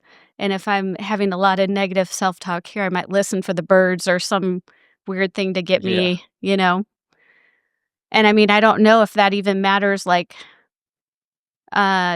does it ever you make mistakes because you're nervous and go too fast or things like that? Like, see, in our sport, He I've doesn't always been the get type. nervous. I you never. get Yeah, doesn't get I'm never nervous. nervous. I'm Or he always doesn't show it at least. no. Yeah, I'm always calm Okay. and pretty much keep my emotions in check most of the time. But the internal name calling, like, why'd you do that? You bleep, but Yeah. this and that. I don't break stuff or anything like that. Mhm. I generally keep that in check. But the bigger thing is that I always try to win by a lot, and just statistically, like it only happens 1 out of 25, 30 times where Mhm. doing what I do, how I like to approach things. I catch a really big bag of fish. I do really, really well in a tournament, but the other 25 times, 29 times, whatever it is, like I'm at the bottom of the standing. So it's like one of those things where like I always try to just go for the throat, like hit home runs every single time. And, Mhm. when, it sounds like, I could take the steps to just kind of, singles, doubles, Mhm. whatever it might be. Because I've Just been get on base exactly, and because then I've hit been the home striking run out. once you've That's it. I mean, given because enough points that yeah, you're because that's how I approach a Mhm. classic. That's how I approach just about every tournament this week. Like, Mhm. I just want to win by a lot, and these days that is so hard to do in our sport. So, Mhm. um, And it might be that then you kinda in some ways give up when it yeah, doesn't seem yeah, in sight, yeah, absolutely, That's why I think it's good to have more than one goal yeah, because you want that you can always achieve it or work towards the next yeah, one, and you don't want the all or nothing. I mean, it does happen in some sports, it's like that, like you throw yourself in and what it takes to be at the top, you're gonna fall off if you don't get it. You know what I mean? I'm thinking of like running. Sometimes, you're gonna push yourself to a pace that you're maybe not capable of, and you'll either do it or you're gonna fall way off. And so they don't worry about it in that sport because it's not a cumulative like yours, yeah, and things like that. So right. just seeing if That's there's a an big thing, yeah, because the points all add up at the end of the year, and if you go for it every single tournament of the year, Mhm. and you're at the bottom of the standings, I mean, you're left with absolutely And his is nothing. a 4-day race. So Yeah. their tournaments are 4 days long. Yeah. And he's guaranteed 2 days, Mhm. and he has to finish above 50th place, so halfway. And Mhm. then if he finishes so Thursday, Friday, if he finishes above 50th place, then he gets to fish Saturday. Then if he's in 10th and above, he fishes Sunday. Mhm. You do not get paid if you don't make it to Saturday. Okay. And then on those days, are you thinking like in this tournament, I need to like, is there a general standard of what it's probably going to take to do that the first couple days? Yes, and it differs from lake to lake because in Texas we have really big ones, and then you go to New York and there's really Mhm. really small ones. So yeah, that weight always changes, but after 3 days of practice, that's what that's for. You get a general Mhm. idea of what it's going to take to make that Saturday cut, what it's going to take to make that But Sunday cut.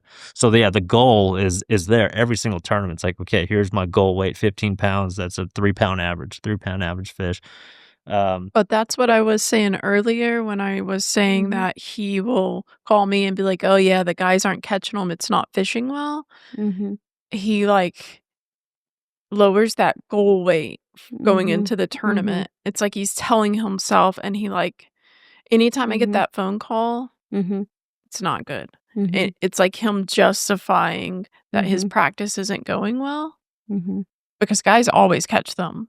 But Yeah. when he's calling me saying, "Oh, the guys aren't catching them, it's gonna be Mhm. bad, blah, blah," like, I know he's I'm not catching in his head, he's like, "Oh, hopefully it's just 12 Mhm. pounds because that's all I'm gonna get." Like, And that's where I think it's good to have something that you fall back on. I remember I had a coach that told me that he ran some of his best races on when he had a terrible warm up.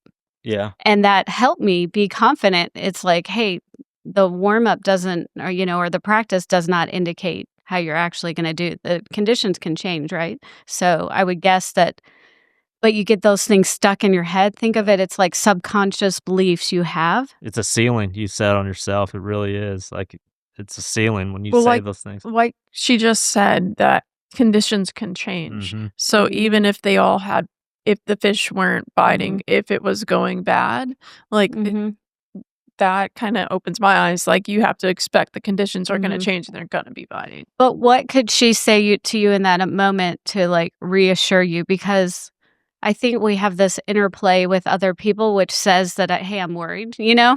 This is my way of like, well, she says trying every time. to, Yeah, she says every time. She goes, they're going to catch them. And I know that. Like, we all know that. Like, they're going to catch them, so you better do something different. But what would help you feel confident? Because that's what I'm saying is you've tried that, and it doesn't necessarily turn it around in your head.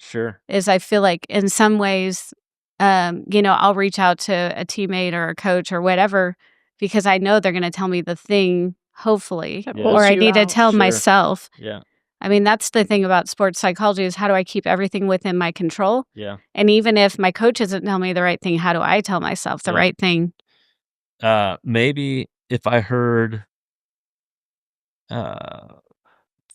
take an approach or do something that we say this all the time. It's like listen to what the fish are doing, not like what you want to do. Like every single tournament I go into, it's like I want to do this, this, this, and that, and it's most of the time it's big giant lures. That's fun to me. Like that is fun. And when you connect with big giant lures like that, you typically catch big giant fish. And so yeah, I think hearing something like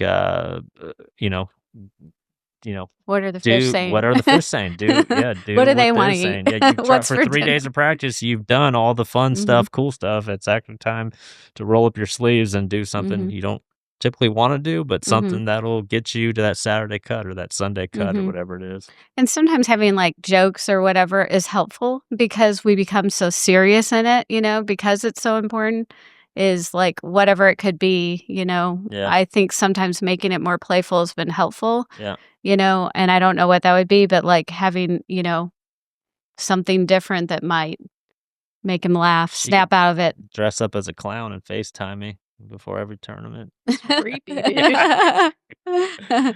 But I would think about that. I think those are signs that, it's like, oh, shoot, kind of suck today, Yeah. Like, how do I get myself in a good mindset for tomorrow? Yeah. I mean, I had a friend, I would train with her and she's so good. But then, come competition, she'd tell me about her races. And I'm like, you do that in practice. Like, that's not good enough. I would think that, well, she had a big one coming up. We trained hard.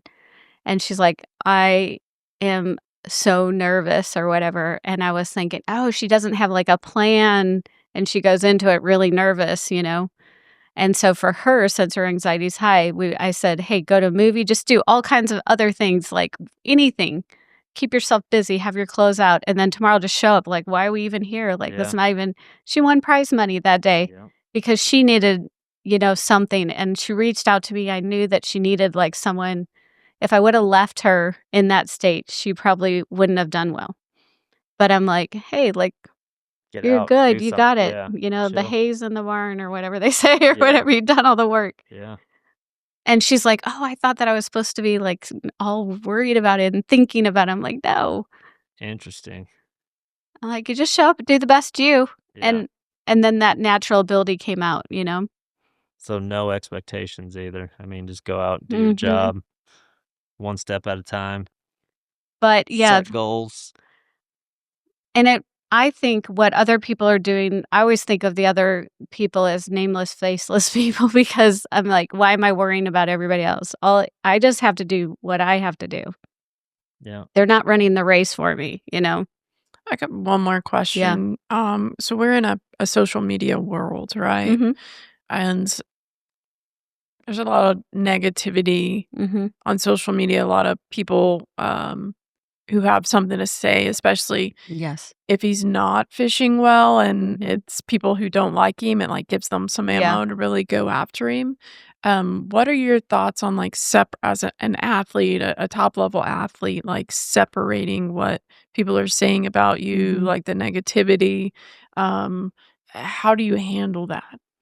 Well, I mean, think of celebrities. There's always haters. The more popular you are or whatever, you're going to get a bigger number of haters. So, a lot of really good athletes actually, or celebrities don't read them. They have someone that does it for them because it's going to get into your head. there was this football player, he's a quarterback, and I read this article that the person interviewed him, and he said, I didn't know. I didn't even know that people judge quarterbacks based by their height when I was growing up. He's like, I was so oblivious to it that I totally missed that that's what people were saying about me. And he ended up being a professional player. And he said, now they know that it's the span of your hand. This was like 10 years ago. Mhm.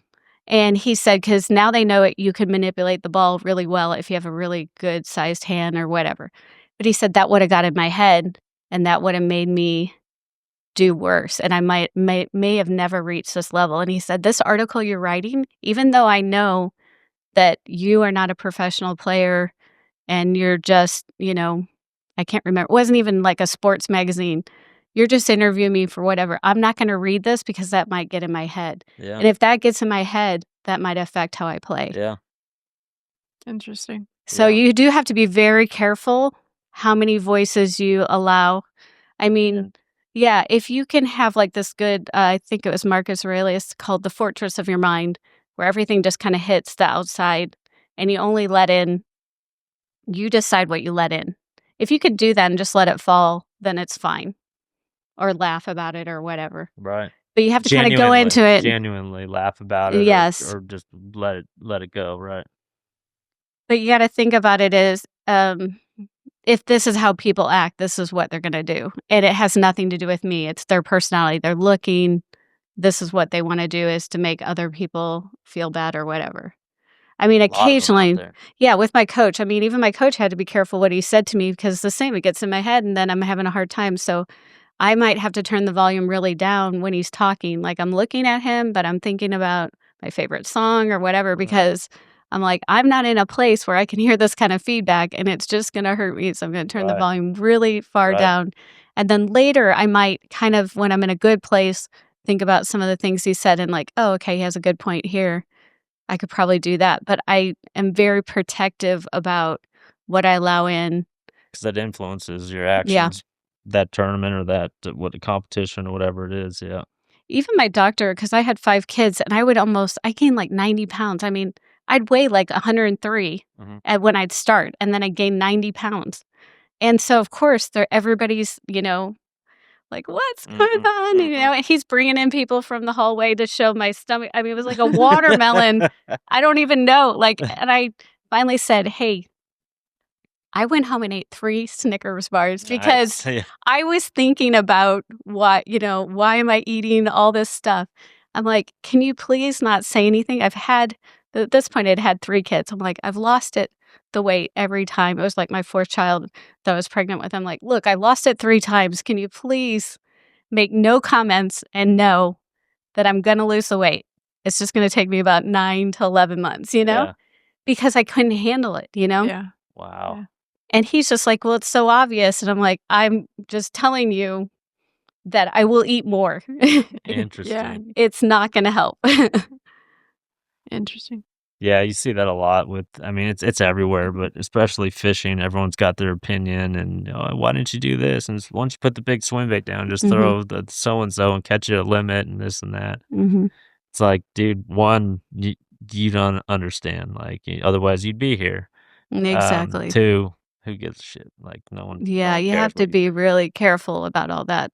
For sure, it can affect you. I mean, one of the players that was a Major League Baseball player, and he was worried about getting to the minors, and it was his Stepping mom up to the minors. Or no, going down. Back down. Yeah, set back down. Yeah. And he's like, this is a critical situation. But it was his mom. It was his mom and his girlfriend. And I was like, okay, are they like coaches or, like what's their expertise? And he's like, none. I'm like, they're going to have to just be, the mom. They didn't even play a sport. Like I'm like, hey, you're going to have to either stay away from them for a period of time till you're ready to hear it, or you're going to have to, this is critical, I'm like, there's nothing really other you can do other than just not listen to what people are saying. Were they beating him down or were they like... I think they were giving him advice on how to play and then also giving him a hard time because he wasn't doing well, Yeah. And I was like, I don't know if you need to like move away from them, get a different phone number. I don't know. But I mean, this is your career. And so you're going to have to, shut that off. And the same,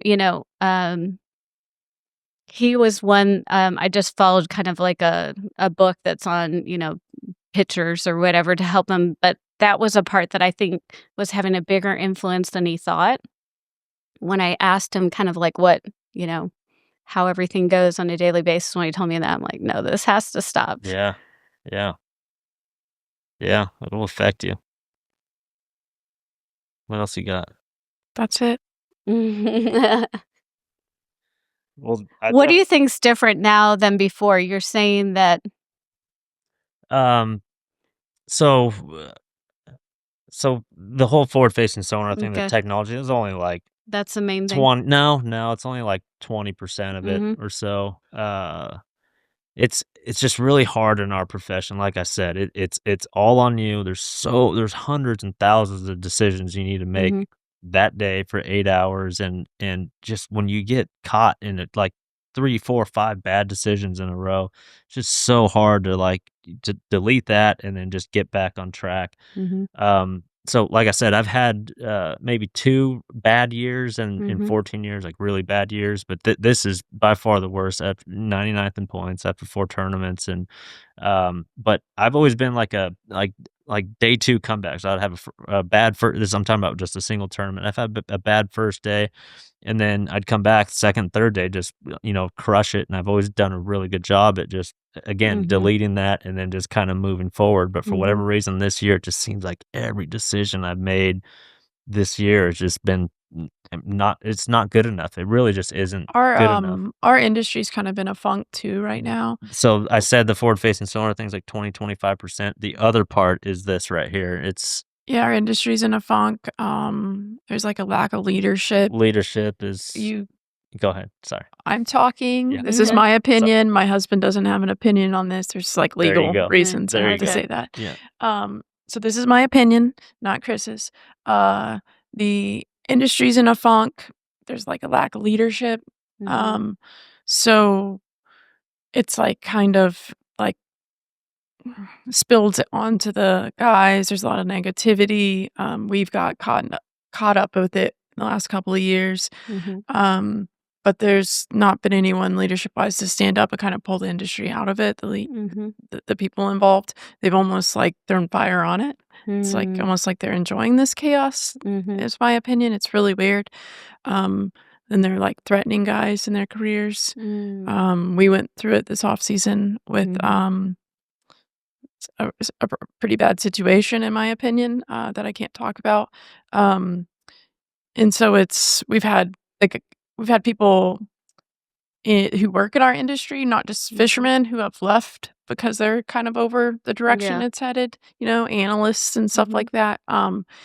You're seeing a lot of guys retire too. Like, so I'm 40 now. You're seeing guys who are 50, 52, like retire because of the current state of our sport. And we'd never talked about like the next step ever really before. In the last 6 to 8 months, we're like, what's next after this? Okay. And that was never a conversation in our household really before. And now it's like, so what's outside of like this? I'm fortunate enough to, like I said, on our way in here, I showed her the boat, and it's all about keeping the sponsors happy. I mean, those are your partners. Those are the people in your corner. They provide a paycheck. They keep you out there. You got to take care of them first. And then our tournament organization it's literally the PGA. It's the NBA. It's the NHL. It's the top. This Bassmaster Elite Series is at the top. And the direction is unknown. Yeah. So, when she's talked about next steps, we're constantly thinking of new ways, media delivery. That's what people want, right? I mean, you're scrolling on your phone, you want to see a really cool fish catch, you want to see how-tos, etc., right? It's just like that with any other sport. So staying on top of that also. And I will say too, like that has kind of over the last 2 or 3 years, I mean, that I'm almost prioritizing that over like the actual competition tournament thing. Over my career, over 14 years, I've kind of established myself as a Elite Series professional. That provided me a platform to to deliver how-tos and entertainment videos and stuff like that. So when I texted you last week and said I'm a professional bass fisherman, it's just not just the tournament bass fishing. It's like the whole thing. And our industry is not that big, right? It's a really small kind of niche industry. Yeah. It's not a spectator sport where you buy a ticket to watch these guys compete for 8 hours, etc. Why you hitting my leg? Because you're getting off track. Nah. Okay. You're like so far off. Okay. That detour I she was think- talking about. Oh you know, yeah, I I don't took even that remember. detour. Yeah. That's all right. Yeah. But I do think lot I of would write negati- things. Yeah, A lot of down too. negativity. Lots, right? So Yeah. then he hates the technology. Yeah. And then when the tournament's not going on, we're dealing with the other side of And how things we have care, changed. like we care. And I'm not saying this in arrogance, but we've made an impact in the sport. Yeah. We've actually gathered all the anglers together and had an actual meeting and talked about some of this stuff, and because we actually care, we want it better for the next generations of the sport. But it's and been a losing battle it lately. has lots of negativity. The most I've ever seen in the 14, or I've been around it for 17, 18 years, Yeah. 20 years. But this is the most negativity I've ever seen in this sport. And of course I think about those types of things, like when I'm not catching them, when I'm not doing well out on the water, and they allow us to, have 5 bass. If I only got 2 in the live well, it's easy for me to say, this sucks. Everything sucks, So Yeah, he'll say, I'm done. Like, this is my last year, or this is, I just don't- one of those things when you're not doing well, but when you are doing well, it's just so easy. It's effortless. It's just, and you don't hear And all maybe those you just negative need things. to pivot. I mean, don't let the organization ruin how you're experiencing. If you've signed up for the tournament, that's what I'm saying. You go, you do it the best that you can, have that plan, knowing that these are the facts. How do I go? Follow my plan and get as many fish as I can, Sure. as big as, Sure. and that's it, Yep. And I think it's good to write it out, because that's what I'm saying, in our head, it doesn't get fully worked out. Sure. It might be like, okay, what are the facts and what is the plan? And what if this happens? What am I going to do? Right. I do know that might have to adjust when you're in the moment, but at least have it written down. Yeah. Because I feel like in any system, you can find a way to make it work, and it might just be temporary. I don't know. If that's something that you love, Yeah. I had a professor when I was becoming a counselor, and she would embarrass you. She was rude, mean, and people talked about her. She ruined their life completely outside of class. That's all people talked about was this professor. And some people changed their majors or this or whatever. And I'm like, Oof. oh my gosh, this is your career. You're only with her an hour. Like, just go there and know, okay, this is what they're going to do. Like, go expecting it.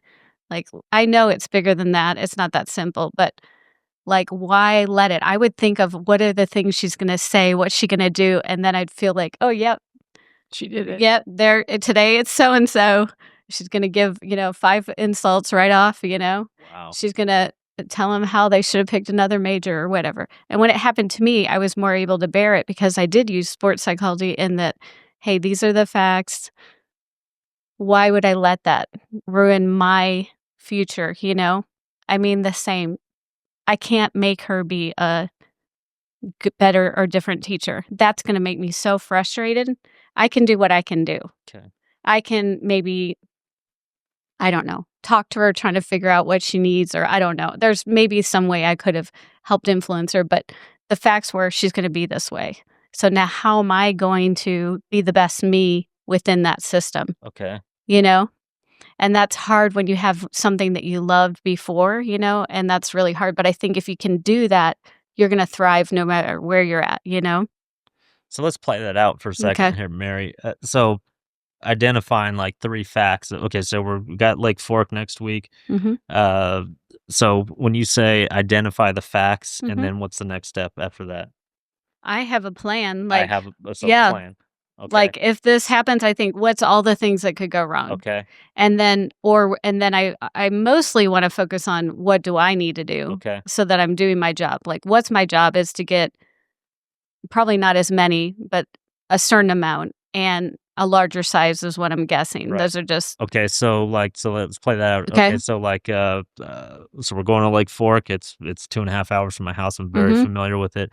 So when you say identify the facts, is it like, okay, so I know this is Lake Fork. You're going to need 35 pounds for 5 fish each day to win the tournament. Okay, so that's like one of the facts, right? And I know I need to catch an average of a 6 to 7 pound bass, each and every day. So 5 of those. Okay. And then another fact would be, hey, look, this is we're here in May, and in May these fish on Lake Fork generally typically do A, B, or C. Like they're usually doing these things because just like a deer in the fall, they're in the rut, whatever it is. So like with those 3 facts, you're saying from there, what's the strategy? What's the strategy? Or okay, so what if they're not doing A, B, or C? You're saying come up with backup plans? Well, no. Are you going to go for A first or B or C, or you know what I mean? And how long do you spend on that? Like, is there a way to know if it's A, B, or C? You know what I mean? When you first get out there, you don't know. But once you're in it, you're like, it's not A, it's not B. Let's check C. Yep. So to me, it might be some strategy like, I don't know if this is a timing thing or if you have to be back or whatever, but if it's timing, then I'm like, okay, how do I get to A, B, or C as close to if I need to get back? I don't know if it's like how it works, if that's the whole day or if the first one back. So they're from. So he takes off at 6. He weighs in at 3. So he takes off from. They all take off from the same location at 6. Then they all have to be back by 3 or you get penalized. Okay. And by the way, Plan A is like the first 2 hours of the day type of thing. Low light, the sun's right about there. Once the sun gets to there, it's they're not going to bite good. as well. Yeah, correct. Yeah. So. Where do you fit in the things he doesn't like to do into that plan, though? Well, I thought we just said that he has to. Yeah. I mean, right? Yeah. To me, if day 1, if you're in the lead, then day 2, I don't know. I might wait till day 3. I mean, you're saying 3 days? Like, 4-day tournament. 4 days. Yeah.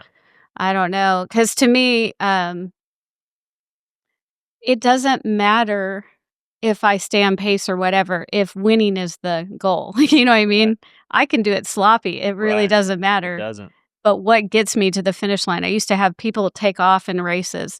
And in high school, I used to say, hey, if I stay on pace, I still get there before them because none of them have run these times, Yes, one of them could have had a breakout day, PR, whatever. But generally speaking, if I stick to the plan, but I could easily get thrown off the plan by seeing them sprint. Right. But I learned that, hey, 3 miles, 3.1 is a distance. And if I pace myself, I'm going to be there first. Like if a guy comes in with 40 pounds, you're saying it's going to take 35 pounds a day to win. But a guy comes in with like 45 or something crazy, 43. You're saying like, don't let that get you off track. Yeah. That you already know like there's an average. Yes. And as much as possible, I probably wouldn't even pay attention. Because that's what I'm saying is you want to get to a place like when I played soccer with some friends, they all played in high school and I had never played, but I'm competitive. And so at first I didn't know better. So I was pretty good just because I was aggressive. But the more I knew, I started getting like cautious and self-conscious and all this. And then I simplified, okay, what's my position? What do they want me to do? I was a midfielder. I'm like, they want me to be first to the ball. They want me to keep possession. And then they want me to pass it right to them. So I'd be like, if the ball is loose, I think first, and I started reacting quicker. And I simplified my job. And everybody thought that I was so much better when really it wasn't better. I just was more focused that, hey, this is what I need to do. And I wasn't like looking around and being like, oh, wait, that's me, here. Oh, and I think like mine, like now I've got to pay attention. Now that I have possession, I'm not worried about anybody else other than possession. And then now that I need to, pressure's coming, I'm looking at and thinking this person's name or this, and my focus just improved. And the game was over before I knew it because I was just making it simple. Those little, concentrate on those little fundamental things, and doing those very well. Yeah. That's what I was saying is I don't know if that helps. But mapping that out before the actual competition starts. What would be the fundamental thing that like you need to just do right? every day? Well, yeah. What's one So of them? since bass fishing's not like a Mm. an exact science, Yeah. it's very close. It really is. That's why you see the same names at the top. It's very close. So you could kind of map out, like, again, seasonal patterns, like what they're supposed to be doing in May. That's why they give us 3 days of practice to check plan A, plan B, and plan C. Um, But what's the fundamental part of that? well, these It's days the basics. yeah, utilize it. I mean, the forward facing stuff, and I think that's a big basic Okay, so you thing. got to Always pick a watch spot. that. Yeah, yeah, And then do you use the forward facing after you find the spot? correct. Yeah. And then is there any of like aligning it? I mean, so that you have a good view? Do you have to adjust it?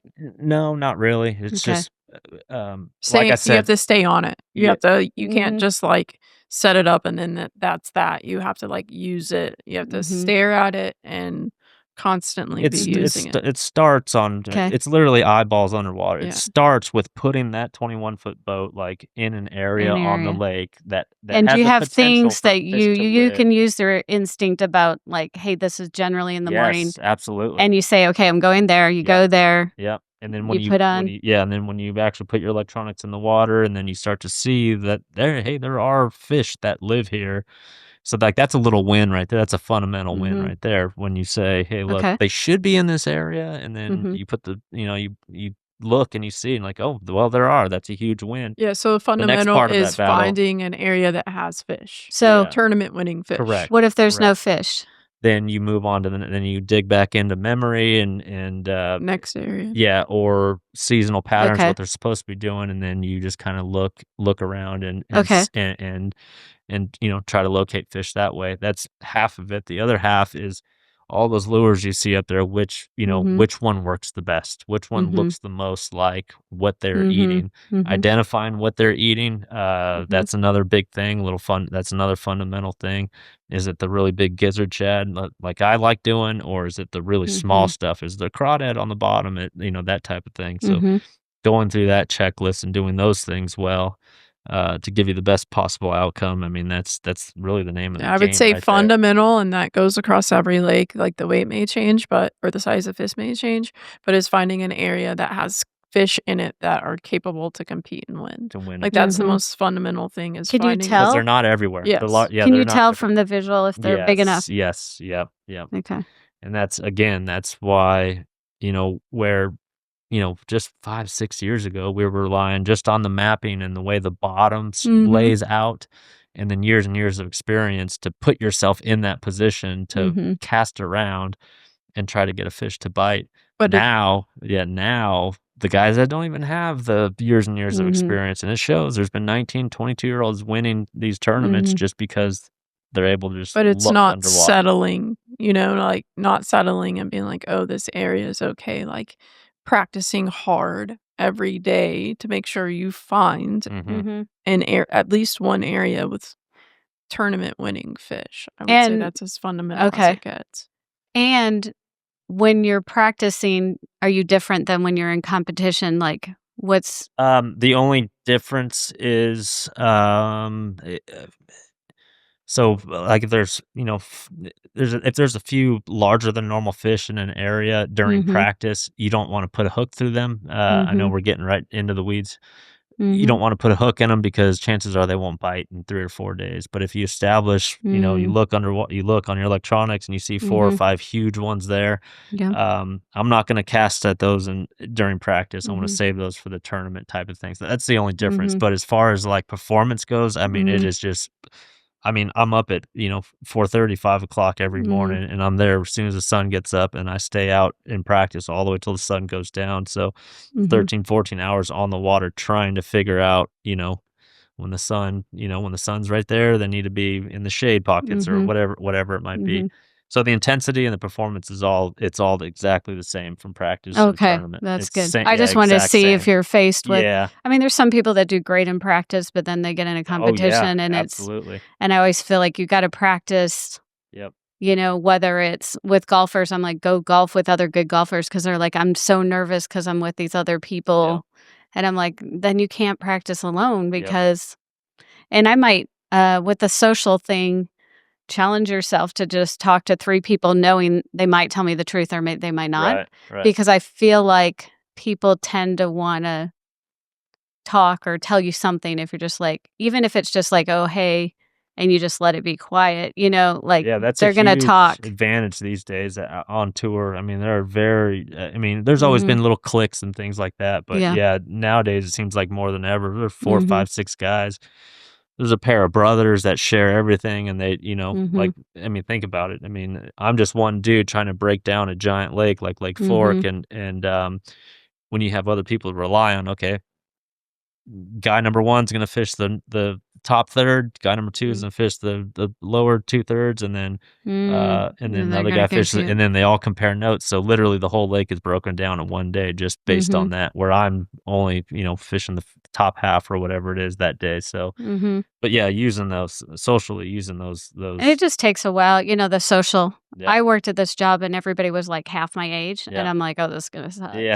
because like they're Yeah. not gonna want to hang out with me, Sure. like they're my kids' age, Sure. And I just did a little at a time, just said hey at first, Yeah. kind of learn their names, hear what they talk about, kind of throw in a comment here and there. And then by the end, like they put me on Snapchat. I'm like, I've arrived, But I'm not a social person. I just made it as like, I'm like the same. I like to do everything myself, do yard work, whatever. And so I'm like, okay, I'm going to have to make efforts, but it's going to make my job so much more enjoyable in the end. More successful. Sure. Because it's going to be a long day when you're just by yourself, and nobody's going to cooperate or help me. Yeah. I'm going to be the one with all the kids and no one's coming to, rescue me from whatever. So I think it's good to like force yourself. And I never enjoyed it, like the efforts, but I liked when they all thought that I was part of their group, And then you get that benefit. So if it is kind of one of those where there's advantage, I definitely would start with, I mean, you interview people, right? Or not? Yeah. So, Yeah. some of them. Yeah.